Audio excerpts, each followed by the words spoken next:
Il n'y a rien de noble à être supérieur à vos semblables. La vraie noblesse est d'être supérieur à celui que vous avez été auparavant.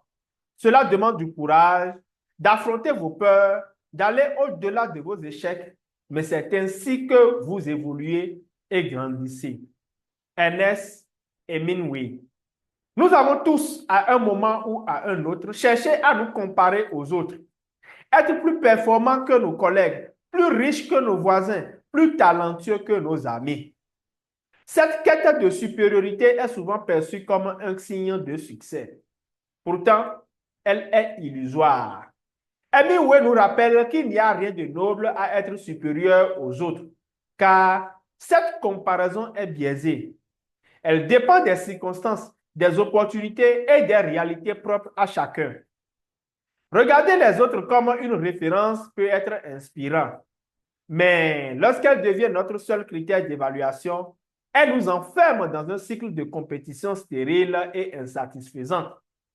La vraie question n'est pas suis-je meilleur que quelqu'un d'autre, mais plutôt suis-je une meilleure version de moi-même par rapport à hier. L'évolution personnelle, c'est un combat intérieur. Se surpasser soi-même demande un courage immense.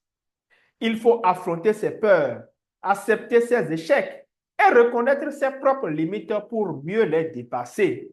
L'amélioration continue est un défi quotidien où chaque progrès, même minime, est une victoire. Prenons l'exemple d'un athlète. Il ne devient pas champion en battant uniquement ses adversaires, mais en s'entraînant chaque jour pour être plus rapide, plus endurant, plus fort qu'il ne l'était la veille. La même logique s'applique à la vie personnelle et professionnelle. Il ne s'agit pas d'être meilleur que quelqu'un d'autre, mais d'être meilleur que celui ou celle que nous étions hier. Cette pensée nous invite à revoir notre conception du succès.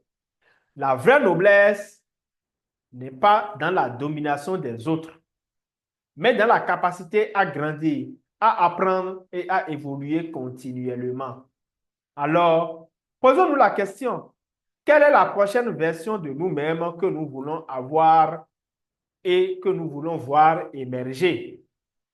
Cultivons cette progression, pas pour surpasser autrui, mais pour nous rapprocher jour après jour de la personne que nous aspirons à devenir.